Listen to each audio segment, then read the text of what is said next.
Greil Marcus Lipstick Traces.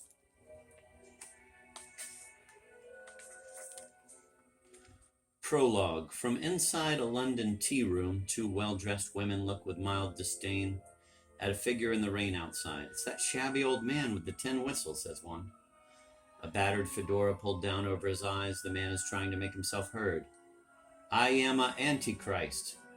It is, reads the caption to this number of Ray Lowry's comic strip chronicle of the adventures of has-been, would-be pop savior Monty Smith.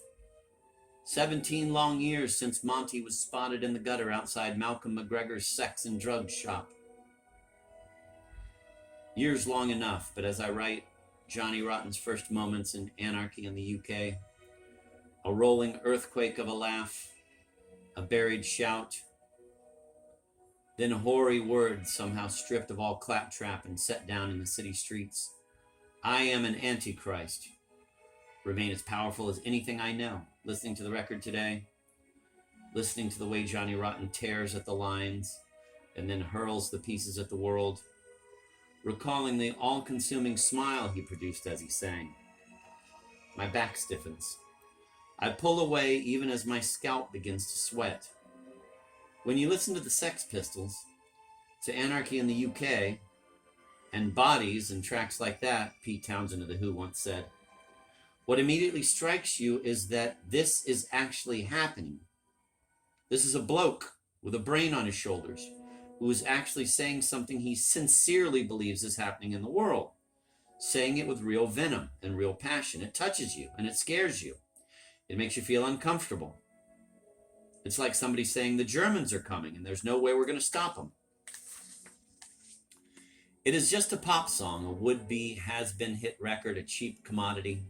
And Johnny Rotten is nobody, an anonymous delinquent whose greatest achievement before that day in 1975 when he was spotted in Malcolm McLaren's sex boutique on King's Road in London had been to occasionally irritate those he passed on the street.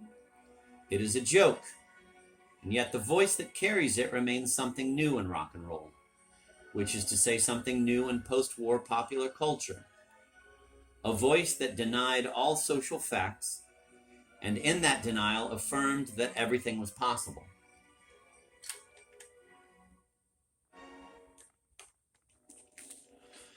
It remains new because rock and roll has not caught up with it. Nothing like it had been heard in rock and roll before, and nothing like it has been heard since. Though for a time, once heard, that voice seemed available to anyone with the nerve to use it. For a time, as if by magic, the pop magic in which the connection of certain social facts with certain sounds creates irresistible symbols of the transformation of social reality, that voice worked as a new kind of free speech. In countless new throats, it said countless new things. You couldn't turn on the radio without being surprised. You could hardly turn around. Today, those old voices sound as touching and as scary as they ever did, partly because there is an irreducible quality in their demands, and partly because they are suspended in time. The Sex Pistols were a commercial proposition and a cultural conspiracy, launched to change the music business and make money off the change, but Johnny Rotten sang to change the world. So did some of those who, for a time, found their own voices in his. In the small body of work they left behind, you can hear it happen. Listening, you can feel yourself respond. This is actually happening. But the voices remain suspended in time because you can't look back and say, this actually happened. By the standards of wars and revolutions, the world did not change. We look back from a time when, as Dwight D. Eisenhower once put it, things are more like they are now than they ever were before. As against the absolute demands so briefly generated by the Sex Pistols, nothing changed. The shock communicated by the demands of the music becomes a shock that something so seemingly complete could, finally, pass almost unnoticed in the world of affairs. This was actually not happening. Music seeks to change life. Life goes on. The music is left behind. That is what is left to talk about.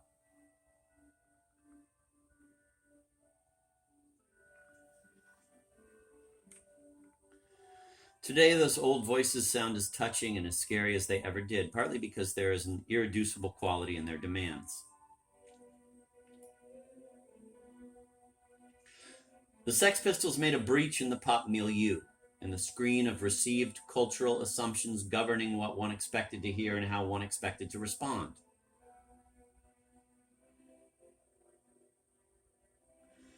Because received cultural assumptions are hegemonic propositions about the way the world is supposed to work. Ideological constructs perceived and experienced as natural facts. The breach in the pop milieu opened into the realm of everyday life. The milieu where commuting to work, doing one's job in the home or the factory or the office or the mall, going to the movies, buying groceries, buying records, watching television, making love, having conversations, not having conversations, or making lists of what to do next, people actually lived. Judged according to its demands on the world, a Sex Pistols record had to change the way a given person performed his or her commute. Which is to say that the record had to connect that act to every other and then call the enterprise as a whole into question. Thus, would the record change the world? Elvis Costello recalled how it had worked back when he was still Declan McManus, a computer operator waiting for his train to central London. It was 2nd December 1976, the day after the Sex Pistols appeared on a television talk show to promote the record that was to change the world. God, did you see the Sex Pistols on TV last night? On the way to work, I was on the platform in the morning and all the commuters were reading the papers when the Pistols made headlines and said fuck on TV. It was as if it was the most awful thing that had ever happened. It's a mistake to confuse it with a major event in history, but it was a great morning, just to hear people's blood pressure going up and down over it. It was an old dream come true, as if the Sex Pistols or one of their new fans, or the commuters beside him, or the television itself, had happily rediscovered a formula contrived in 1919 in Berlin by one Walter Mehring, and then tested the formula to the letter, word for word, save for the name of the game. What is Dadayama? Dadayama is to be reached from railroad stations only by a double somersault. Hic salto mortal. Now or never, Dadayama makes the blood boil like it enrages the crowd. In the melting pot, partly bullfight arena, partly red front meeting, partly National Assembly. Half gold plate, half silver plated iron, plus surplus value. Everyday life. Echoing each other across half a century, Costello and Mehring raised the question that shapes this book. Is it a mistake to confuse the Sex Pistols moment with a major event in history? And what is history, anyway? Is history simply a matter of events that leave behind those things that can be weighed and measured? New institutions, new maps, new rulers, new winners and losers? Or is it also the result of moments that seem to leave nothing behind? Nothing but the mystery of spectral connections between people long separated by place and time, but somehow speaking the same language? To fix a precious disruption, why is it that both Mehring and Costello find themselves talking about train platforms and blood pressure? The happenstance of specific words in common is an accident, but it might suggest a real affinity. The two men are talking about the same thing, looking for words to make disruption precious. That may not be an accident at all.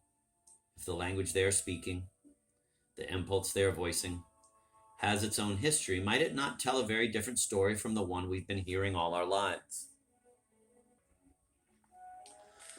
The question is too big to tackle now. It has to be put aside, left to find its own shape. What it leaves behind is music. Listening now to the Sex Pistols records, it doesn't seem like a mistake to confuse their moment with a major event in history. Listening to Anarchy in the UK and Bodies, to Elvis Costello's This Year's Model, to the Clash's Complete Control, to the Buzzcocks' Boredom, X-Ray Specs' Oh Bondage Up Yours, and Germ-Free Adolescence, Essential Logic's Wake Up, the Raincoat's Fairy Tale in the Supermarket, Wire's Chairs Missing, the Mekon's Never Been in a Riot, Joy Division's An Ideal for Living and Unknown Pleasures, the Slits' Once Upon a Time in a Living Room, the Gang of Four's At Home He's a Tourist, and Return the Gift, the Au Pair's Curb Crawler, Kleenex's You, and after Kimberly Clark forced the band to change its name, Lilliput's Split and Isinger Wind, to the adverts Crossing the Red Sea with the adverts. On the sleeve, a smear of color around a photo collage of a public housing complex and a white billboard with the words Land of Milk and Honey running in bureaucratic type. The sound was millenarian from the beginning, certain to lead the listener into the promised land or 40 years in the wilderness. Listening now and listening especially to the Roxy London WC2, January to April 77, a shoddy live album where behind table talk and breaking glass one can hear various groups of public speakers which before Johnny Rotten announced himself as an antichrist had not existed even in the minds of those who made them up. Listening to this relatively small body of work now exiled to cutout bins, bargain racks, collector's sales, or flea markets, I feel a sense of awe at how fine the music was, how irreducible it remains. What remains irreducible about this music is its desire to change the world. The desire is patent and simple, but it inscribes a story that is infinitely complex. As complex as the interplay of the everyday gestures that describe the way the world already works.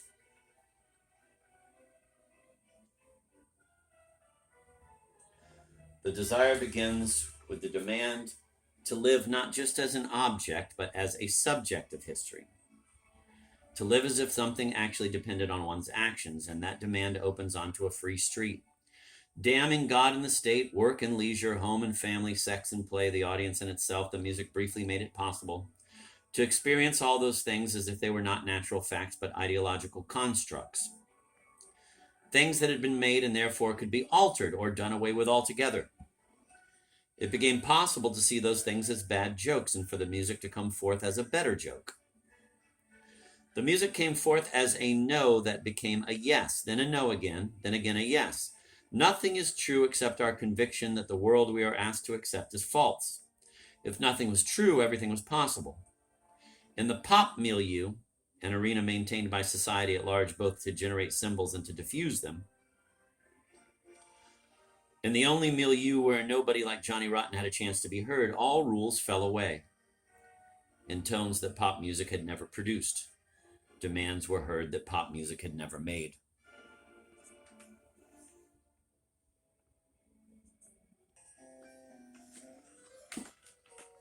Because of Johnny Rotten's ludicrous proclamation, in one sense he was from his first recorded moment a shabby old man in the rain trying to get out his crazy words. I want to destroy passers-by, croaks the Antichrist, reading from his smudgy broadsheet. You give the bum a wide berth. Teenagers screamed philosophy. Thugs made poetry. Women demystified the female. A nice Jewish girl called Susan Whitby renamed herself Laura Logic and took the stage up the Roxy in a haze of violence and confusion. Everyone shouted past melody, then rhyme, then harmony, then rhythm, then beat, until the shout became the first principle of speech. Sometimes the last. Old oaths carrying forgotten curses, which themselves contained buried wishes, were pressed into 7-inch pieces of plastic as a bet that someone would listen. That someone would decipher codes the speakers themselves didn't know they were transmitting. I began to wonder where this voice came from at a certain time, beginning in late 1975 in a certain place, London, then across the UK, then spots and towns all over the world. A negation of all social facts was made, which produced the affirmation that anything was possible. I saw the Sex Pistols, said Bernard Sumner of Joy Division, later after the band's singer killed himself of New Order. They were terrible. I thought they were great. I wanted to get up and be terrible too. Performers made fools of themselves, denounced their ancestors, and spit on their audiences, which spit back. I began to wonder where these gestures came from. It was finally no more than an art statement, but such statements, communicated and received in any form, are rare. I knew a lot about rock and roll, but I didn't know about this. Did the voice and the gestures come out of nowhere? Or were they sparked? If they were sparked, what sparked them?